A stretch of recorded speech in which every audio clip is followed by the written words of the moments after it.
All right, a very happy Saturday morning, especially if you were in Southern California. Congrats to the Lakers for getting to the Western Conference Finals. Not a great Saturday morning if you are in Northern California and you are a Golden State Warrior fan, although you will have 4 championships already. So not every year you can win it all. And we will see what happens with the Warriors offseason. We're going to do a little bit of a deep dive video. You can find the Golden State offseason article on ESPN.com. Two separate ways you can find it. Same article. One is where all 25 teams that have been eliminated that are actually have started their postseason or offseason already. Golden State's there, New York is there, anywhere all the way to Charlotte, Detroit, teams like that. And then there's a separate article where you can find it also on the ESPN homepage. It's basically the same thing, but we kind of put Golden State. We did that with Phoenix, kind of on their own little bit of island. Golden State enters an offseason, probably, I would say probably the, I don't want to say like the, I'll say it, the biggest offseason in franchise history. I mean, that's the reality of it here. It's kind of where they are as far as a crossroads here. They've been here before, right? They were here in 2019 after Durant left to go to Brooklyn. They did the D'Angelo Russell trade. They wound up going into the lottery. That was the COVID year. They drafted James Wiseman. The following year, they get into the play-in. They lose to Memphis. They get Kuminga. We all thought the dynasty is over, and then boom. Last year, they beat Boston in 6 games to win the NBA championship, and we had thought that the roster returns, another year under their belt. This team would be up there competing for a championship, but they lose in 6 games to the Lakers. And the offseason, there's a lot of different ways we can go here. I mean, there is the future of Draymond Green to figure out. He's got a $27.6 million player option. There is the future of Klay Thompson to figure out. He is extension eligible. He can extend for 4 years, $210 million. We'll talk about him in a minute.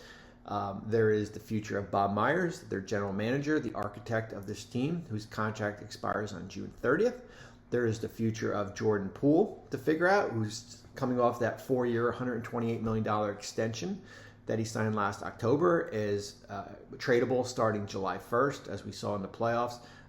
Certainly a below average, and that's being kind, playoff performance for Jordan Poole. So how does he fit in? Then there's also the new collective bargaining agreement that is going to rear its ugly head in the Bay Area. When we're looking at a Golden State team that likely will not be able to retain Dante DiVincenzo because the Golden State does not have their tax mid-level exception, and DiVincenzo is going to probably opt out of his contract. He can only sign for 120% off his current salary, so $4.5 million. That's right north of 5 and change. You are going to likely lose him. The luxury tax penalty, we've talked about it ad nauseum. You are looking at potentially $500 million in salaries and tax penalties when it all says and done. Largest in NBA history. Remember, this team was bought for $450 million by Joe Lacob. You have $210 million in committed salary already entering the offseason. It's a big number, and we knew it was a big number when you did the Wiggins and Poole extension last year, and we knew this day was eventually going to come, and here it is. Now you've got basically kind of 6 weeks to figure out what direction. You've got the 19th pick in the draft, so you could get value there. You are allowed to trade that pick the night of the draft. Although you owe Memphis in 2024 first, you can trade that pick the night of the draft. Your free agents are Green, DiVincenzo, JaMychal Green, Iguodala, Ty Jerome, Anthony Lamb, Lester Quinones. Okay, Green is going to be the focus here, right? $27.6 million player option. Different ways you can go here. You can have him opt in and extend off that number. You can have him opt out or decline that and do a new deal here. If you ask me right now in mid-May, I would say there is a strong likelihood that Draymond Green is going to be on the Golden State roster. What's the number? Could it be 3 for 90? I think whatever the number is, you align it with the Steph Curry contract. I mean, here's the thing, like, we can talk about Green and Thompson leaving, but Curry is still under contract for another 3 seasons and is playing at and an extremely, extremely high level. So it's not like you're going to all of a sudden, you're not going to gut this roster and still have Steph Curry on here. I mean, you might as well trade him if that's the case. So Green is going to be the big thing. The interesting thing with Draymond is that outside of Golden State, what is his market? Like, what is his market value for him? Because we've talked about the teams with cap space, whether it be Orlando and Houston and San Antonio and Indiana and OKC and some of those teams here. And if it's outside of that, then it's got to be a sign and trade here. And for Golden State, I think you might rather have Draymond Green on your roster than going out and getting 2 or 3 other players or free agents, because the reality is he is the heartbeat of this team. You could see his impact on the court. Does he fit all 30 teams? Likely not. Does he fit Golden State? Yes.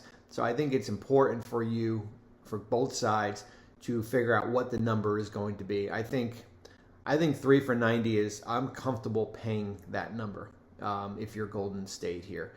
That's your priority. That's your top front office priority here. I mean, the impact of him on the court is ridiculous. I mean, I can throw stats at you all the time. As I mentioned in here with DiVincenzo, $4.7 million player option. The most that Golden State can pay is $5.4 million. You're likely losing him, okay? So then what does that mean to the rest of your bench? This is where things were supposed to, kind of the wheels in motion were supposed to happen. You were supposed to have Jonathan Kuminga contributing, a high-level rotation player, and had a pretty good regular season, but we was basically in the witness protection program during the playoffs.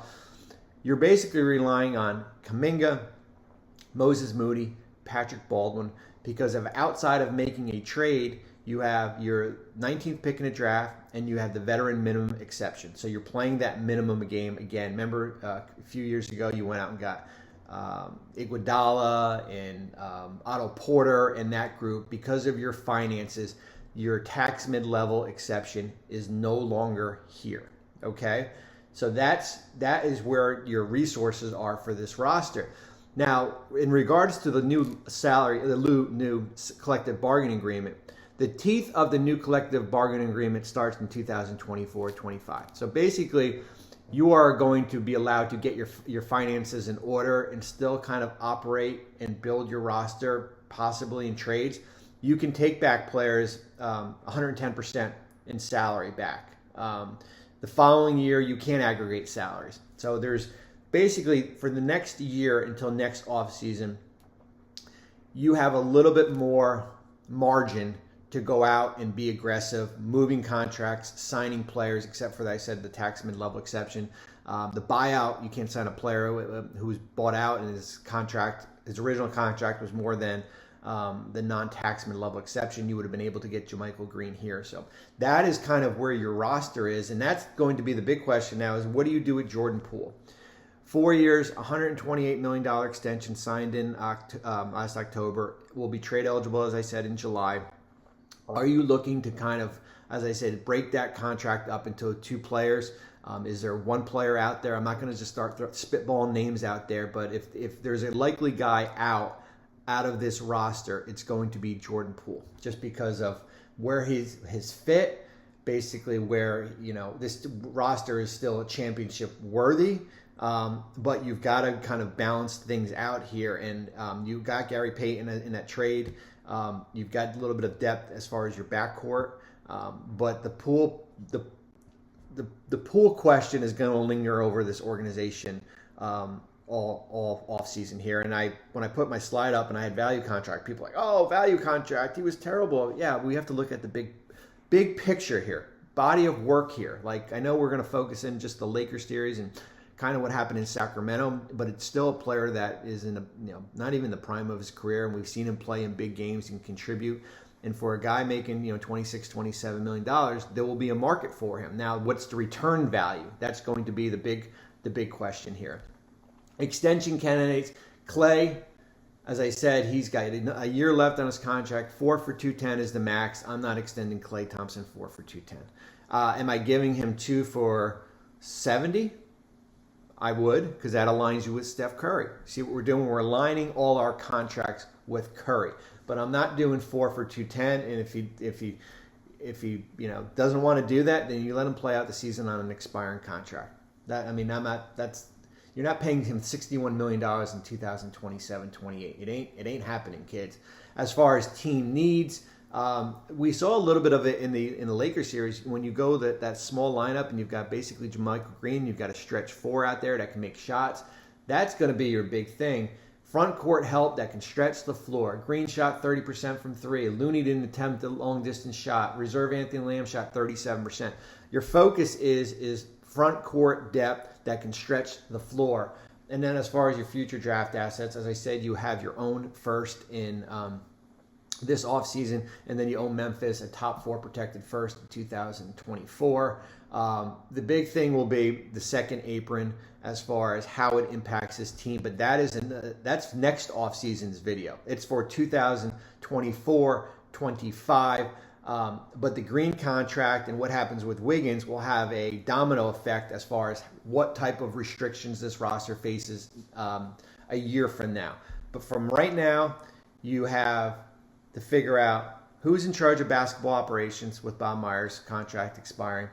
What do you do with Draymond Green? That is a priority. The future of Jordan Poole, Klay Thompson's extension, the financial angle of it will work itself out, right? Like the Golden State knew when they did the Wiggins extension and the Poole extension in last October that there was going to be a new CBA that had some teeth in it here.